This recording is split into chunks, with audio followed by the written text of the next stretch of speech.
बड़ौदिया के पीएम श्री विद्यालय में रिमझिम फुहारों के बीच जिला स्तरीय खेलकूद प्रतियोगिता का आगाज। बागीदौरा उपखंड के बड़ौदिया कस्बे में शनिवार को रिमझिम फुहारों के बीच 17 एवं 19 वर्षीय विद्यार्थियों की 69वीं जिला स्तरीय खेलकूद प्रतियोगिता का भव्य आगाज हुआ। समारोह की अध्यक्षता जिला प्रमुख रेशम मालविया ने की। कार्यक्रम में मुख्य अतिथि के रूप में भाजपा जिलाध्यक्ष पूंजीलाल गायरी मौजूद रहे, जबकि विशिष्ट अतिथियों में वरिष्ठ समाजसेवी चांदमल जैन, भाजपा मंडल अध्यक्ष लाल सिंह सोलंकी, जिला परिषद सदस्य ललित पाटीदार, बागीदौरा प्रधान सुभाष खराड़ी, विवेकानंद महाराज, ग्राम प्रशासक रमेश डोडियार एवं भाजपा नेता चंद्रकांत खोडनिया मंचासीन रहे। कार्यक्रम का शुभारंभ शिक्षा विभाग के अधिकारी नीरज दोषी एवं बसंतकांत सोनी की मौजूदगी में हुआ। संस्था प्रधान अनुभूति जैन ने अतिथियों एवं खिलाड़ियों का स्वागत किया। इस अवसर पर जिले भर से आई टीमें अपने ध्वज एवं पारंपरिक नारों के साथ पूरे उत्साह से मैदान में उतरी। इस प्रतियोगिता में कुल 80 टीमों के 960 खिलाड़ी भाग ले रहे हैं, जो वॉलीबॉल में अपना प्रदर्शन करेंगे। ग्राम प्रशासक रमेश डोडियार के नेतृत्व में ग्रामवासियों ने खिलाड़ियों के भोजन एवं अन्य व्यवस्थाओं की जिम्मेदारी उठाकर खेलों को सामुदायिक सहयोग की मिसाल बनाया। बारिश की फुहारों के बीच खिलाड़ियों की जोशपूर्ण एंट्री ने उद्घाटन समारोह को और भी यादगार बना दिया। आने वाले 3 दिनों तक बड़ौदिया कस्बा खेल प्रतिस्पर्धाओं का केंद्र बना रहेगा। अतिथियों के साथ आप स्वयं पधारे थे, मेरे पास शब्द नहीं थे। मैंने कुर्सी से उठ के आपको नमन किया, अभिवादन किया कि खुद मां शारदे के रूप में आप मेरे जैसे छोटे से आदमी को निमंत्रण देने के लिए पधारे। तो मैं गुरुओं का जितना आदर मेरे मन में, मेरे हृदय में है, ये मैं कभी भूल नहीं सकता हूं। खेल को खेल की भावना से खेलने के साथ साथ संस्कारित भारत का युवा आज जो खेल है आप खेलेंगे, आगे बरसात की जो इच्छा होगी ऐसा हमारे अधिकारी महोदय निर्णय लेंगे। परंतु बच्चों, जीवन में 2 चीजें हमेशा याद रखना। जो माता पिता का कर्जा वो कभी उतार नहीं सकता है, और दूसरा कर्जा गुरु का कोई कभी उतार नहीं सकता है। गुरुओं के लिए जोरदार ताली बजा दे सारे गुरुओं के लिए। बच्चों, जिस भी व्यक्ति ने कभी गुरु का आदर किया हो वो राह भटक के कभी वापस आगे बढ़ने की क्षमता रखता है। ऐसे गुरुओं को मेरा नमन, अभिवादन। जितने गुरु बैठे हैं सामने पीछे विराजे, सबका आपका आशीर्वाद मेरे पे बना रहे। करजी से पधारे गणेश भाई और सब अतिथि मंच पर, मैं आपसे 2 बार, एक बार भारत माता की जय बोलाऊंगा और भारत माता की जय इस खेल के बाद में और हमेशा जीवन में क्यों बोलनी चाहिए एक उदाहरण संक्षिप्त में पेश करूंगा। आप बोलना भारत माता की जय। भारत माता की मुट्ठी बांध के बेटा बोलो जोरदार जय। तभी अब आपकी ताकत। हमारे देश के सैनिक 20% माइनस डिग्री सेल्सियस पर भी जब चढ़ते हैं गोला बारूद अपने टांग करके, तब कुछ भी नहीं बोलते हैं, सिर्फ बोलते हैं, वो बोलते हैं भारत माता की जय और बोलते चढ़ते जाते हैं।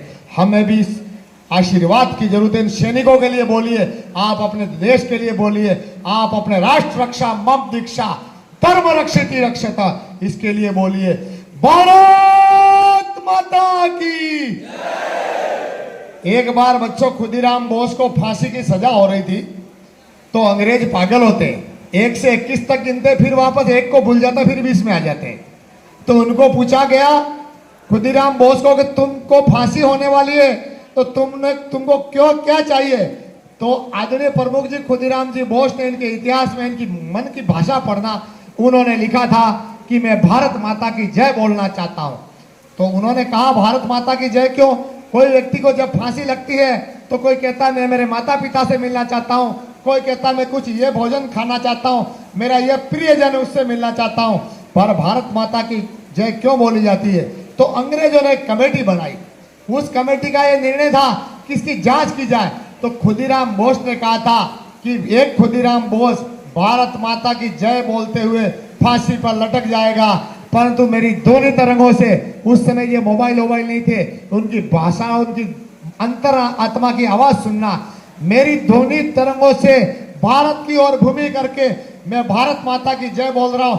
हजारों खुदीराम बोस पैदा होंगे और एक दिन अंग्रेज तुमको नेस्तनाबूद कर देंगे। इसे जा कहीं भी रहे, अपनी मातृभूमि के लिए खड़े होके जय बोलने में कभी शर्म नहीं करनी चाहिए। चाहे बड़ा हो, मंच वालों को भी बोलना चाहिए, सामने वालों को भी बोलना चाहिए। आप अच्छा खेलना, अच्छा आगे बढ़ना, संस्कारित भारत, श्रेष्ठ भारत, एक भारत, विश्व गुरु भारत, स्वाभिमान भारत बनने जा रहा है।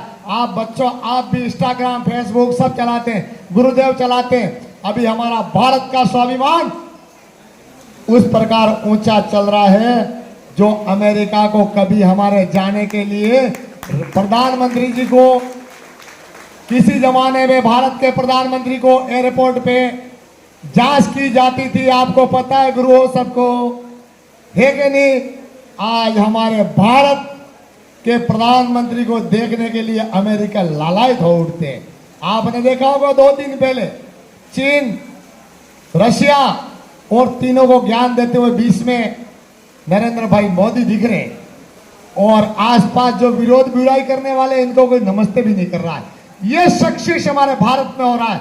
इसलिए मैं आपसे निवेदन करूं, हम इस भारत भूमि के लिए, हम छोटी मोटी बातों के लिए, हम हमारी छोटी मोटी आकांक्षाओं के लिए, हम छोटे मोटे भड़काव से, हम छोटे मोटे अलगाववाद से, हम छोटे मोटे विधर्मी लोगों से, हमको भारत के प्रति आस्था रखनी है। और हमारा देश विश्व गुरु भारत बनने जा रहा है। 1893 में शिकागो में स्वामी विवेकानंद ने कहा था, एक दिन ऐसा आएगा, सर्वशक्तिमान भारत बनेगा, सर्वश्रेष्ठ भारत बनेगा, और युवाओं आपके होते हुए सर्वसंपन्न भारत बनने जा रहा है। आप अच्छा खेलें, माता पिता का आदर करें, गुरुओं का आदर करें, और संस्कारवान बने, और नशा मुक्त समाज।